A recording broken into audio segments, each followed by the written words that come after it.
আসসালামু আলাইকুম। আশা করি সকলেই ভালো আছেন। পরিবেশ অধিদপ্তরের নিয়োগ বিজ্ঞপ্তি। তো এটাতে কিন্তু আবেদন চলমান। নভেম্বর মাসের চলমান নিয়োগ সার্কুলারের মধ্যে এটা কিন্তু অনেক বড় একটা সার্কুলার। তো আপনারা যারা আবেদন করতে চান এই সার্কুলারটাতে কিন্তু আবেদন করতে পারেন। এখানে আপনার SSC pass, HSC pass, honours পাসে কিন্তু অনেকগুলো করে পদে কিন্তু নিয়োগ বিজ্ঞপ্তি প্রকাশ করা হয়েছে। এসএসসি পাশে ৪৮টি, ১৬টি, তাছাড়া এখানে এসএসসি পাশে, এইচএসসি পাশে, অনার্স পাসেও কিন্তু আবেদন করা যাচ্ছে। সো আমরা ভিডিওটা শেষ পর্যন্ত যদি দেখি তাহলে এই নিয়োগ সার্কুলারটা সম্পর্কে এ টু জেড বিস্তারিত আলোচনা করব।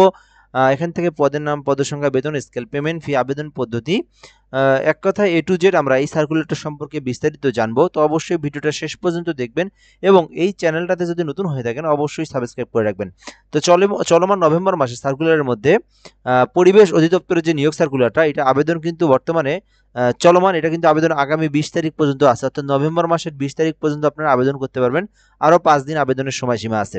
তো এইটাতে বাংলাদেশের সকল জেলার যে কোনো প্রার্থী চাইলে আবেদন করতে পারবে। ৬৪ জেলার যে কোনো প্রার্থী চাইলে আবেদন করতে পারবে। নারী পুরুষ সকলেই কিন্তু আবেদন করতে পারবে এবং অবশ্যই অনলাইনের মাধ্যমে আবেদন করতে হবে, এই বিষয়টি এখানে বলা আছে। তো আমরা ১ নম্বরে দেখব হিসাব রক্ষক। ১৩টি পদ আছে। বেতন স্কেল আপনার ১২তম গ্রেডের। বেতন স্কেল হচ্ছে ১১,৩০০ থেকে ২৭,৩০০ টাকা পর্যন্ত ১৩টি পদ আছে।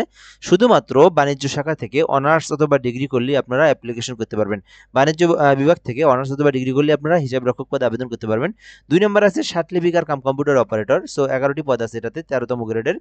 এটাতে আবেদন করতে চাইলে আপনাকে অনার্স অথবা ডিগ্রি পাস করলেই আপনারা আবেদন করতে পারবেন। শুধুমাত্র অনার্স অথবা ডিগ্রি করলেই লিপি কাম কম্পিউটার অপারেটর পদে আবেদন করতে পারবেন। এরপর আছে ৩ নম্বরে উচ্চমান সহকারী। তো উচ্চমান সহকারীতে আবেদন করতে পারেন। ৩টি পদ আছে, ১৪ গ্রেডের এইটা। তো আবেদন করতে চাইলে করতে পারেন। শুধুমাত্র অনার্স এবং ডিগ্রি পাস করলেই উচ্চমান সহকারী পদে আপনারা অ্যাপ্লিকেশনটা করতে পারবেন। এরপরে ৪ নম্বরে আছে ড্রাফটসম্যান নন ডিপ্লোমাতে, তো একটি পদ আছে।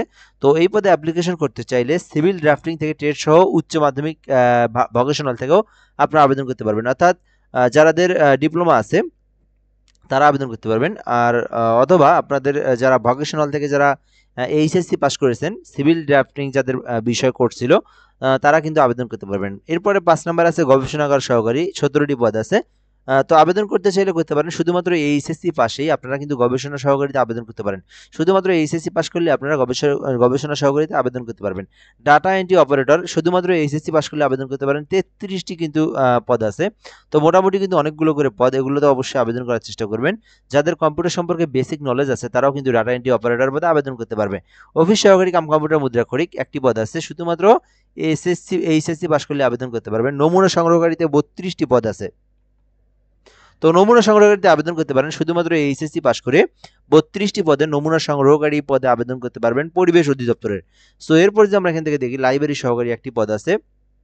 এইচএসসি পাশে আবেদন করা যায়। কেশিয়ার পদে ৩টি পদ আছে। এইচএসসি পাস করে কিন্তু আবেদন করা যায়। ১১ নম্বর আছে স্টোর কিপার, ৫টি পদ আছে। তো স্টোর কিপারে আবেদন করতে চাইলে করতে পারেন। আপনাদের আবেদন করার জন্য অবশ্যই এইচএসসি পাস করতে হবে বিজনেস স্টাডিজ নিয়ে। যারা বিজনেস স্টাডিজ নিয়ে এইচএসসি পাস করেছেন স্টোর কিপার পদে ১৬তম গ্রেডের এই সার্কুলারের এই পদে আবেদন করতে পারবেন। ১২ নম্বর আছে গাড়ি চালক। তো যারা গাড়ি চালক আছে তারা আবেদন করতে পারেন। ১৬তম গ্রেডের একটি পদ আছে। তো এইটাতে আবেদন করতে অবশ্যই আপনাদেরকে ৮ম শ্রেণী পাস থাকতে হবে এবং ড্রাইভিং লাইসেন্সের একটা সার্টিফিকেট বা একটা লাইসেন্স থাকলেই কিন্তু আপনারা গাড়ি চালক পদে আবেদন করতে পারেন ১৬তম এই গ্রেডের। তো এরপর যদি আমরা এখান থেকে দেখি প্রসেস সার্ভার ২টি পদ আছে।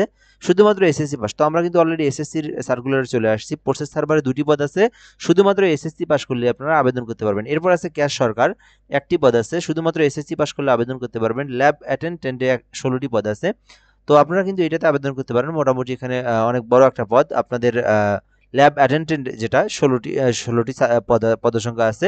তো এটাতে আপনাদের যারা সায়েন্স থেকে যারা এসএসসি করছেন তারা কিন্তু ল্যাব অ্যাটেন্ডেন্টে আবেদন করতে পারবেন ১৬টি এই পদের ১৯তম গ্রেডের। তো যেটার বেতন স্কেল ৮,৫০০ থেকে ২০,৫৭০ টাকা পর্যন্ত। অফিস সহায়কে ২০টি পদ আছে। তো অফিস সহায়কে ৪৮টি পদ আছে। তো এটা হচ্ছে এই সার্কুলারের মধ্যে সবথেকে বড় একটা পদসংখ্যা। ৪৮টি পদ আছে এখানে অফিস সহায়ক পদে। যারা এসএসসি পাশে জব খুঁজে থাকেন আপনাদের জন্য এটা অনেক বড় একটা সার্কুলার। ৪৮টি পদের শুধুমাত্র এসএসসি পাস করছেন, শুধুমাত্র এসএসসি পাস করছেন তাহলে কিন্তু আপনারা এই ৪৮টি পদের অফিস সহায়ক পদে আবেদন করতে পারেন ২০তম গ্রেডের। আবেদন করার জন্য যে বিষয়টা আপনাদেরকে অবশ্যই গুরুত্বপূর্ণ সেই অংশটা এখন আমরা দেখাবো আপনাদেরকে। ১৮ থেকে ৩২ বছরের মধ্যে আপনারা আবেদন করতে পারবেন। ১৮ থেকে ৩২ বছর হলে আবেদন করতে পারবেন।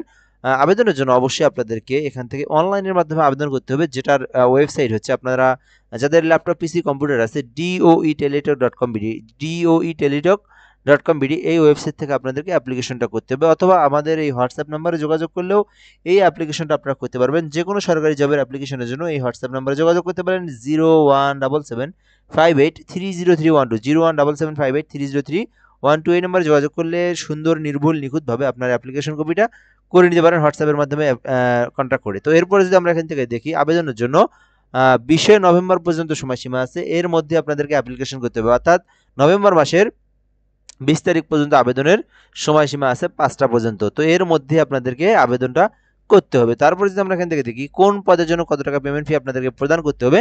1 নং কর্মিক পদের জন্য 168 টাকা খরচ করতে হবে। তো দুইটা এসএমএস সহ 173 টাকা, যেটাই আপনি দেখবেন এখানে এটার সঙ্গে এটা দেওয়া থাকে না। তো যখন টেলিটক সিমে পেটা করতে হয় তখন দুইটা এসএমএস দিতে হয়। তো দুইটা এসএমএস এ 6 থেকে 7 টাকা কেটে যায়। তো এখানে 168 টাকা খরচ হবে 1 নং পদের জন্য 168 টাকা দেওয়া আছে এখানে। এরপরে যদি এখান থেকে দিই 2 থেকে 12 নং কর্মিক পদের জন্য 2 থেকে 12 নং কর্মিক পদের জন্য 112 টাকা, যেখানে 120 টাকা খরচ হবে।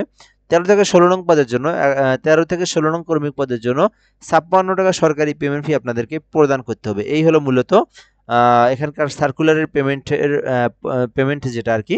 তো এটা আপনাদেরকে টেলিটক সিমে রিচার্জ করবেন, যারা নিজেরা অ্যাপ্লাই করবেন নিজেদের একটা টেলিটক সিম থাকতে হবে, দেন সেই সিমের মধ্যে রিচার্জ করে এখানে অপশন দেওয়া আছে কিভাবে আপনারা অ্যাপ্লিকেশন পেমেন্টটা দিবেন। এখানে একটা এক্সাম্পল দেওয়া আছে, for example DOE space user ID আছে অ্যাপ্লিকেশন কপিতে, সেই ইউজার আইডি দিয়ে আপনাদেরকে 16322 নাম্বার, যেটা টেলিটক সিমের নাম্বার, সো এই নাম্বারে আপনাদেরকে পে করতে হবে, ঠিক আছে। তো 1 নাম্বার ফার্স্ট পেমেন্ট দিবেন, পরবর্তীতে ইএস দিয়ে পিন নাম্বার যেটা আছে ফার্স্ট এসএমএস সেইটা দিয়ে 16322 নাম্বারে আপনারা পেমেন্ট করলে কিন্তু আপনাদের পেমেন্টটা কেটে নেবে। সো পেমেন্টটা কেটে নিলেই কিন্তু আপনাদের অ্যাপ্লিকেশনটা হয়ে যাবে, দেন পরীক্ষার আগে আপনাদের এডমিট কার্ড চলে আসবে। তো আবেদনটা করতে পারেন, কেননা মোটামুটি নভেম্বর মাসের সার্কুলারের মধ্যে এই সার্কুলারটা অনেক বড় আছে।